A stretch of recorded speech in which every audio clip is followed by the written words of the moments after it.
It's clear that this government is more interested in looking good on the global stage than in solving the real issues facing ordinary Brits. With an economic crisis at home, rising costs, and cuts to essential services, Labour's priorities seem completely upside down. Let's start with Labour's approach to the economy. Rachel Reeves is constantly going on about how they've inherited a fiscal black hole from the Tories. Fine, we've all heard it before. But their solution? It's nothing more than clever accounting and spin. Reeves is planning to free up £25 billion by shifting public investments like wind farms and tech projects off the balance sheet. Sounds like a smart move, right? Well, sure, it might make the numbers look better, but it does absolutely nothing to solve the bigger issue, day-to-day spending. While they're busy finding headroom for shiny new projects, what about the core public services we rely on? Hospitals, schools, welfare. Labour's fiscal rules are even tighter than the Tories. Reeves is committed to balancing the books by covering all day-to-day spending with taxes over 5 years. That means we're still looking at tax hikes, and who's going to foot the bill? You guessed it, ordinary working people. And speaking of taxes, let's talk about Labour's new bright idea, a paper-mile car tax. Yes, you heard that right.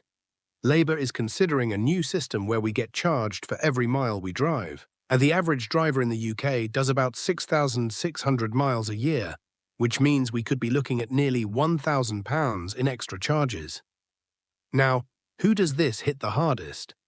Not the wealthy elite who have private chauffeurs or live in city centres. No, it's the working people, the ones who need to drive for work, who rely on their cars because public transport is either unreliable or too expensive. Half of the drivers surveyed don't want this tax, but Labour doesn't seem to care.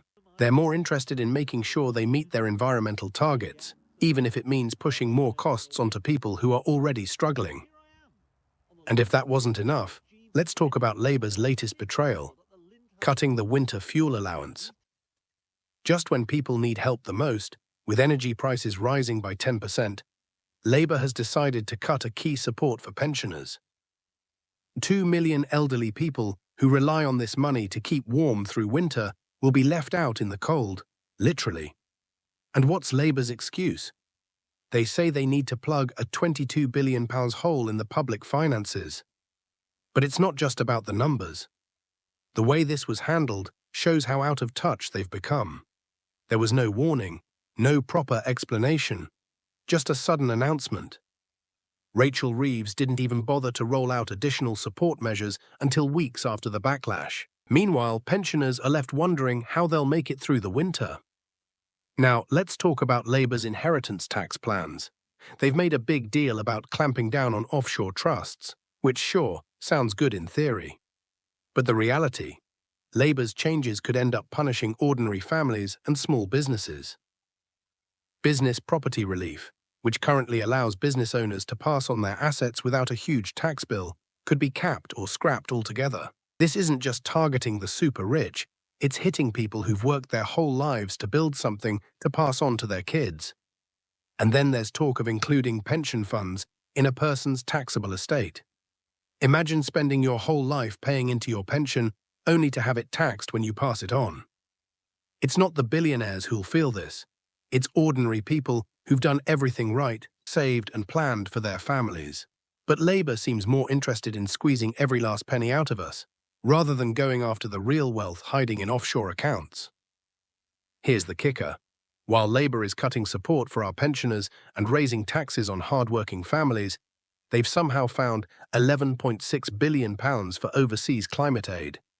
That's right, Ed Miliband stood up and promised that Britain would honour this enormous pledge to help developing countries tackle climate change. Meanwhile, we're freezing here at home with soaring energy bills and no winter fuel allowance. Now don't get me wrong, I get that climate change is a global issue. But where's the help for people in the UK? Where's the £11.6 billion for us? For the pensioners who can't afford to turn on the heating, or the families struggling to make ends meet? Instead of addressing the crises we're facing here, Labour is too busy playing the role of global saviour.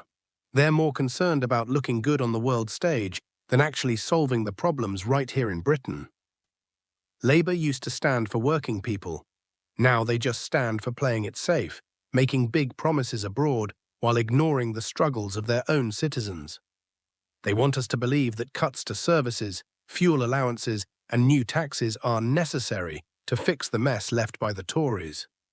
But the truth is, these are Labour's choices. They didn't have to cut support for pensioners. They didn't have to push for a pay-per-mile car tax. They didn't have to prioritise international aid over their own people.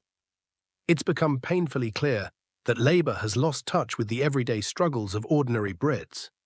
They're more interested in ticking boxes and chasing global praise than fixing the problems right in front of them.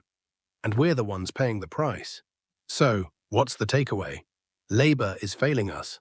They're more focused on their image than on delivering real solutions for the people they were elected to represent. From tax hikes to cuts in essential services and from overseas spending to their botched handling of the economy, this government has shown they can't be trusted to put Britain first. It's time we demand better. If you've had enough of Labour's broken promises and misguided priorities, let me know in the comments. Do you think they're focusing on the wrong issues? Are you frustrated with the way they're handling things? Don't forget to hit that like button, subscribe for more, and ring the bell so you don't miss our next deep dive into British politics. This has been Politic Bite, and I'll see you in the next one.